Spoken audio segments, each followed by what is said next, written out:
Hi and welcome to Terry Talks Movies. This time around, I'm covering all the movies I've seen for the first time in 2023. And yes, I know there's still a month to go, but December's a crazy time for everybody. And I thought I'd get these ones in. If I get any great movies that I see for the first time in December, I'll add them into next year's, I promise.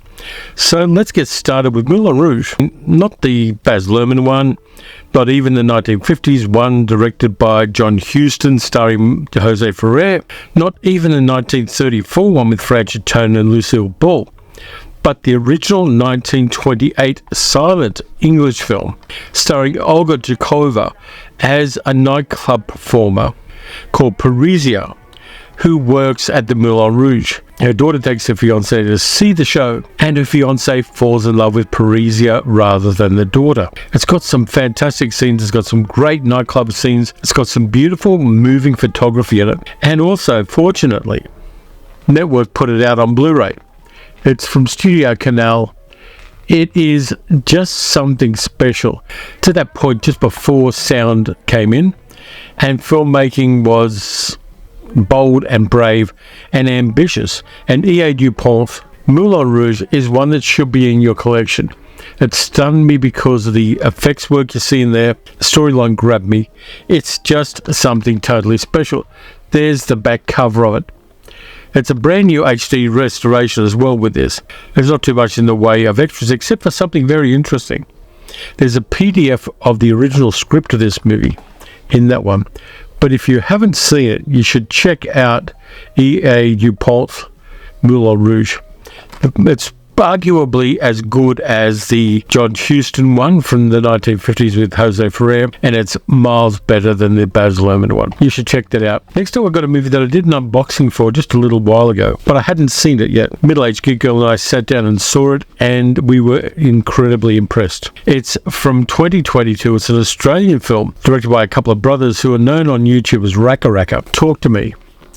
Really fantastic horror film. An original concept, wonderfully done. It's creepy as hell. Stars Sophie Wilde and Miranda Otto, and it's the story of a bunch of teenagers who start experimenting with the occult through a mummified and enameled hand, where if you grab the hand, say talk to me, a dead person's spirit will appear in front of you, and if you say I will let you in, it possesses your body, and you've got to stop that process before 90 seconds are up or bad things will happen. A young girl called Mia, played by Sophie Wilde, gets involved with a group of friends who do this, but she isn't able to let go of the hand before 90 seconds are up. And this leads to incredible tragic consequences, not only for Mia, but also for her friend group.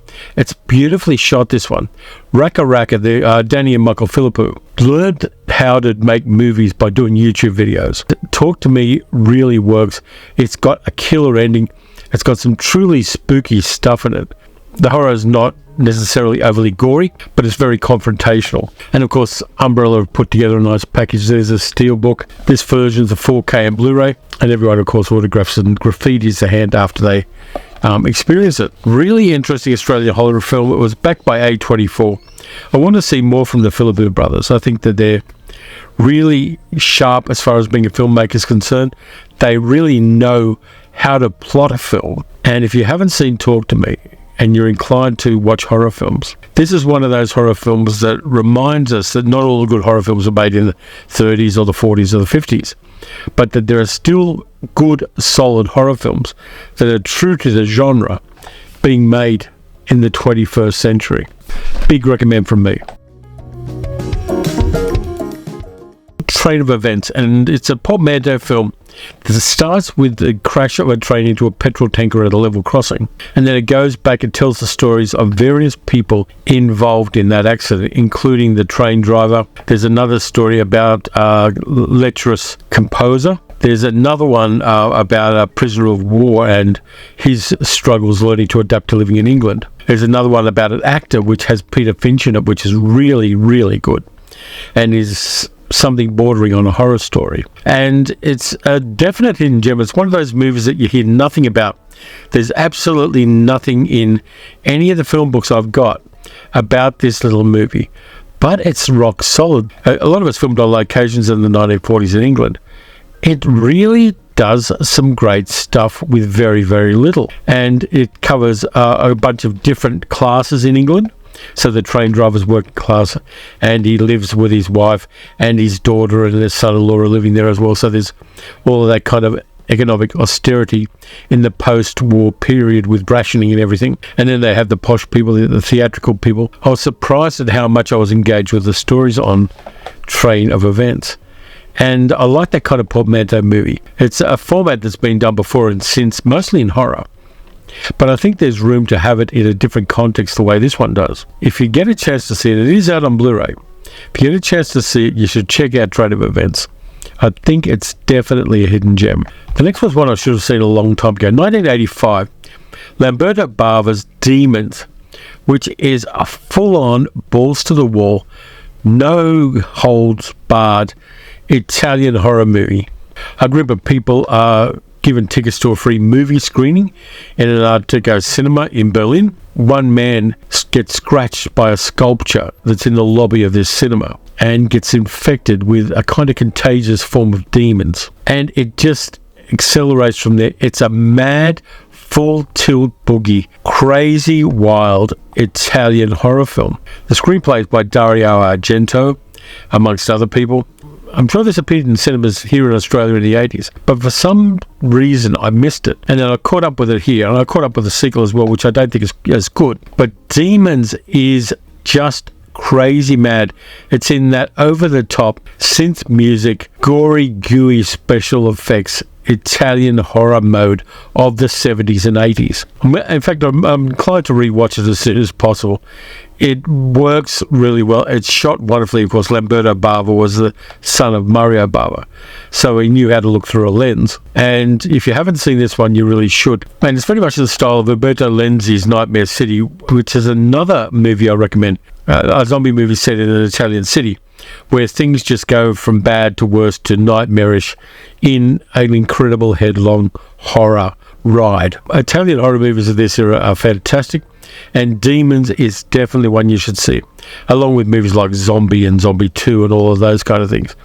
You could have a really good session just watching those for hours and hours and hours, diving into that aesthetic of Italian horror films of the time. Next up, we've got a 2022 horror comedy, which doesn't advertise itself as a comedy. It's The Menu with Ralph Fiennes, Anya Taylor-Joy, Nicholas Hoult, Janet McTeer, Judith Light, and John Leguizamo. It's about a bunch of wealthy people and people who are just able to afford it, who go to an island where a chef has a restaurant which serves the best food in the world. And the chef is played by Ralph Fiennes, and he has a loyal army of assistants and sous chefs and kitchen hands and other people working to provide incredibly wonderful meals to the rich and famous and very, very well-heeled people. Now, Anya Taylor-Joy plays a woman who goes with an ambitious young man played by Nicholas Hoult, and he starts questioning the ideology and the actions of the chef. And it becomes a war of these two people, very unequal in social status and, in fact, in physical power. When the chef goes off the rails, it's funny, it's great, it's momentarily gory in parts, but I love the way the ensemble works. I love Ralph Fiennes in this. I like Anya Taylor-Joy, and there's a mid-plot twist on her character, which is quite interesting as well. And they've got all these usual cliched characters, tech bros and other people involved in it as well. Hong Chow is in there, and she's really good as one of the assistants to the chef. And I just like The Menu. I think it's one of those movies that's going to increase in how well regarded it is as time goes on. It's really good fun, and it's very, very smartly plotted. That then brings me to the other horror comedy of the year, 2022's Triangle of Sadness, which is one of the few movies in history that's named after something that cosmetic surgeons say.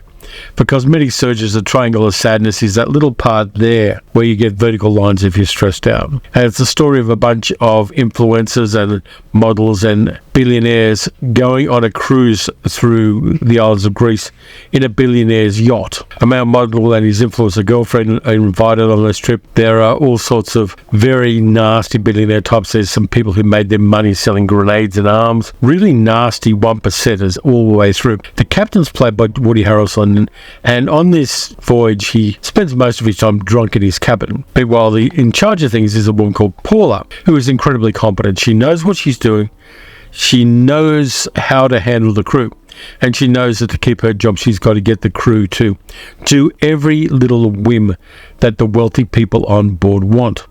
Wealthy people decide they want all the crew to jump into the ocean, including the cook, even though the cook says some of the food may spoil if we muck around and do this kind of stuff, which indeed it does. And as this super yacht hits some very, very rough weather, food poisoning hits the people on board, and the toilets overflow and the boat sinks, and some of the people survive and get washed up on a shipwrecked shore. And it turns out that Paul is the only person who has any survival skills. And so the narrative flips from the very wealthy people having all the power to this competent woman having all the power. And that makes for a very interesting comedy of manners almost. In some ways it's a bit like Swept Away, not the version with Madonna that Guy Ritchie did, but the previous version. It's got that kind of class warfare and competence versus wealth narrative. It's a very timely movie as we're starting to question privilege as a group of societies and in social media. The Triangle of Sadness is really wryly funny, as long as they get too personally outraged by the billionaires in this one. You should check it out if you haven't already. It's worth seeing, and it's an interesting twist on a not entirely unfamiliar tale. Next one I did a video about already, and it's from 1968, What's So Bad About Feeling Good, with George Peppard and Mary Tyler Moore. It's about a toucan that arrives in New York City and starts spreading a virus that makes people feel good about themselves. It's the first comedy pandemic movie that I know of, and I like it. It's kind of low-key, directed by George Seaton, and it's got a good supporting cast as well. People like Dom DeLuise turn up, and John McMartin, George Firth. Thelma Ritter's in there as well in her last film role, and Susan St. James is in there, Don Stroud as well. It's light, but it's one of those movies that I enjoyed, but I wanted little bits to go further than they did, because ultimately, this being a studio film from the 1960s in America, it's going to in some way reinforce the status quo eventually. But I like what it did. If it hadn't followed the original story, which is a lot more raunchy and a lot more bacchanalian, I think it would have been a much better movie. But nonetheless, what's so bad about Feeling Good? It's a bit of fun, and because you see people walking around New York City in the 1960s wearing masks, it's really interesting. And I think it just works. I kind of like the fact that it's a look at a pandemic 50 years before there was a pandemic that we all know and don't love. I enjoyed it at the level of a 1960s comedy. Next up, we've got a science fiction movie from 2022, which again I've talked about on the channel. It stars Raphael Chapman and Eddie Marsan, and it's a little movie called Vesper, which is set in a really different future. In order to combat climate change, the human race has gone full tilt boogie with genetic engineering and biotechnical engineering, and things haven't gone well. All the viruses and organisms have escaped into the wild. There's futuristic technology, but for the most part, people are living in small communities, and there are animals and plants out there that aren't good for human life. And a young teenage girl called Vesper, who's looking after her disabled father, who's totally paralyzed and communicates with her through a floating drone shaped like a human head, is trying to keep things together. She's got an uncle played by Eddie Marsan, who harvests the blood of young people and gives it to an advanced city nearby. It's really beautifully shot. The use of drones here to get some of the aerial photography and then enhance it with CGI works really well. Part of the story is the landscape and the weird and wonderful changes to the human race that this reaction to climate change has caused. It's a deeply human story, and it is about a teenager trying to survive when the odds are very much against her doing that. While Vesper is doing all of this, an aircraft crashes from one of these cities, and there's a survivor whom she looks after and whom she decides she's going to try to get back to the city and get some kind of reward so she can help herself and her father. Really interesting film. Didn't make any money at all. But I think it's one of those science fiction movies that's going to be better regarded in the future than it was now. I think it got mixed up with a whole bunch of other stuff that was coming out. And because it didn't have the advertising budget of much larger films, it really didn't get the love it deserved. But Vesper is one you should check out. It's on streaming services at the moment. If you see it and you like science fiction, you're going to enjoy it. Next up, we've got another movie that wasn't successful financially, but I like. Directed by Damien Chazelle, and it is Babylon with Brad Pitt, Margot Robbie, Diego Calva, Gene Smart's in there as well, Lucas Haas, Maximum Geller, Tobey Maguire, and Catherine Waterston. You know, when I first moved to LA, I got your face tattooed, Alyssa. you know what signs on all the doors read? No actors or dogs allowed. I changed that. Bitch is stealing the scene right from under me. She's icing her nipples so they perk up through her dress. I ain't icing my nipples. This is natural. It's the story of the start of Hollywood. And in it, Margot Robbie plays a young woman who is an aspiring actress, and she goes on an interesting character arc. And it's also about the character played by Diego Calva, a guy called Manny Torres, who works in the film industry as well. And Brad Pitt plays a famous director. A lot of this stuff is romantic stuff. It's based on real people. But it's beautifully shot. Part comedy, part tragedy. But the locations are incredibly well chosen. There's some very confronting stuff right up the front involving an elephant. And it's that kind of jazz age Hollywood, Fatty Arbuckle era, done with modern technology. I liked it more than a lot of people did. I'm a big fan of movies about making movies. And I think this one has, even though it does have a melancholy ending, which I appreciated a lot, it's a really well-paced and grounded ending to the film. But that silent era, out of control Hollywood industry, where everybody was new to it, and there were no hard and fast rules, and bribing the cops was fairly easy. I like Babylon. I think it's worth checking out. I think making movies that aren't necessarily there for the people who just want a 3-act structure and just want predictability and comfort is a good thing. And I like Damien Chazelle's work over like La La Land. Babylon worked for me. And because I know a fair bit about early Hollywood, I got a bit more out of it than some other people might have. You should check that out if you haven't. I think it's worthwhile. The next one's a real hidden gem. I found it on Netflix almost by accident. It was way down the algorithm.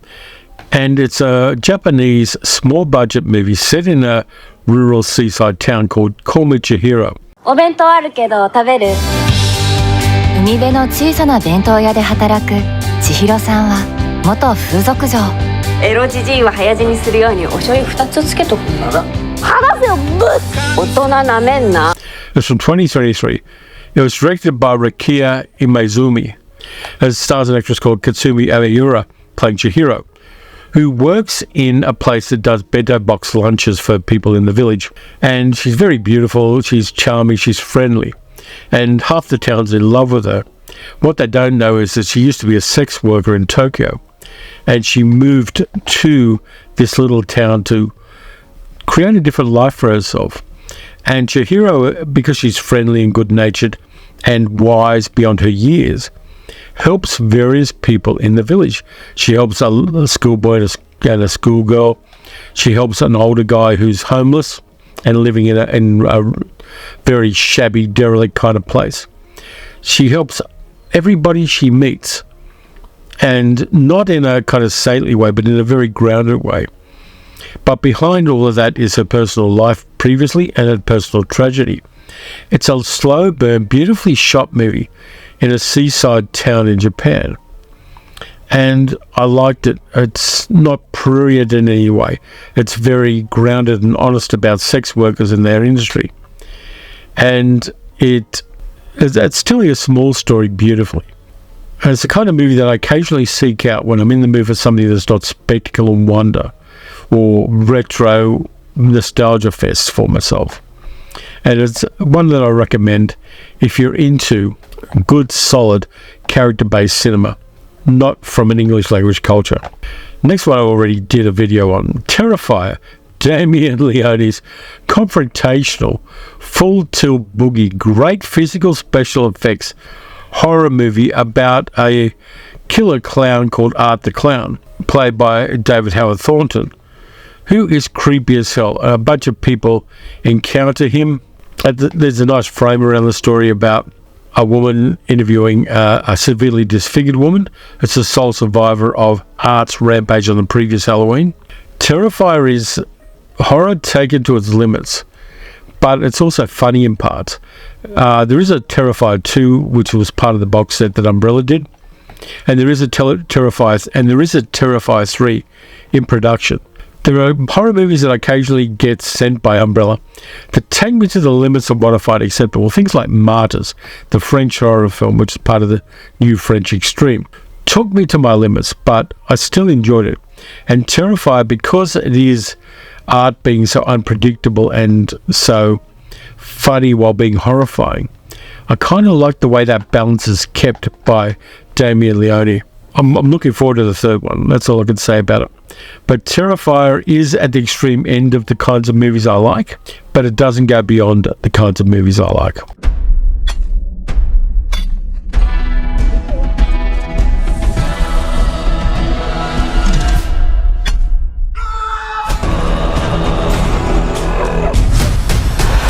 off the house! Sweet.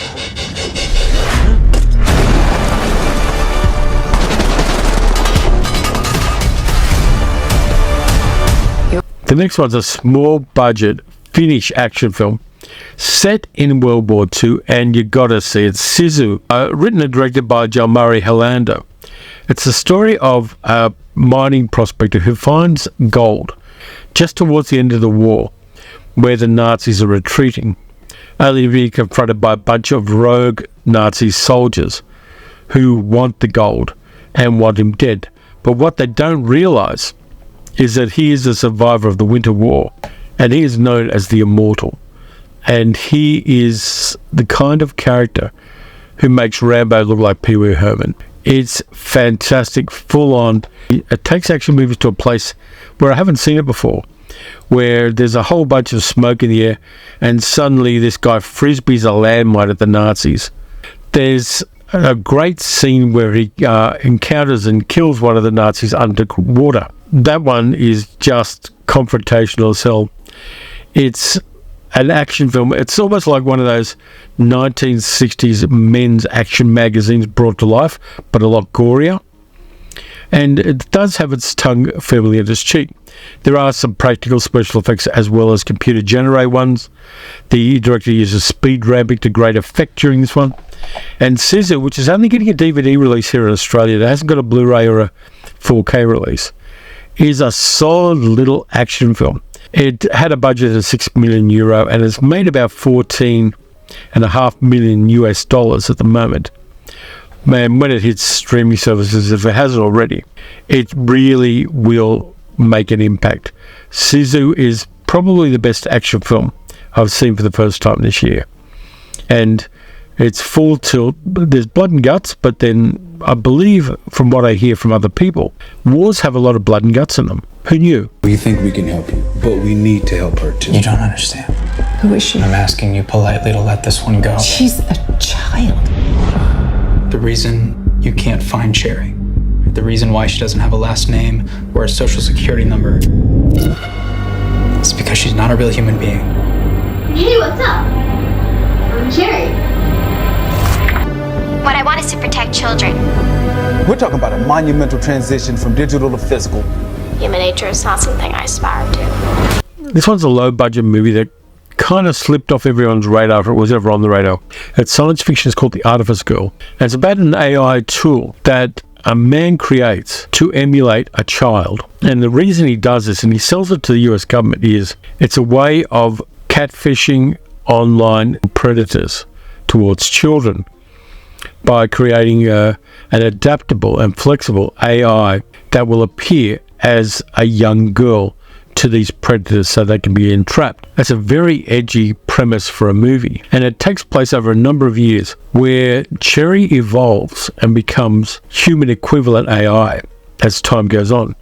and starts wanting to have her own agency and independence. And eventually it gets to the stage where she does get a physical body, which is attached by cables to the roof of an apartment she lives in. And for the most part, it doesn't star anybody you know, apart from Lance Henriksen, who plays an older version of the man who creates this AI. This is one of those AI movies which doesn't have a malevolent AI in it, and instead it has an AI that longs to have the rights that a human being has.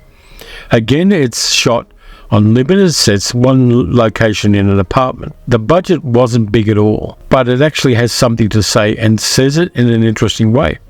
I don't think it's the best movie of this type ever made, but I like where it went, and I like where it took a current social problem, which is an enormous problem, and kick-started a science fiction story based on that, and based on a very clever premise. It was directed and written by a guy called Franklin Rich. I think you should see this one. Keep your expectations at a reasonable level. Even though it does have a very confrontational subject matter, it still has some things to say which I think are worth saying.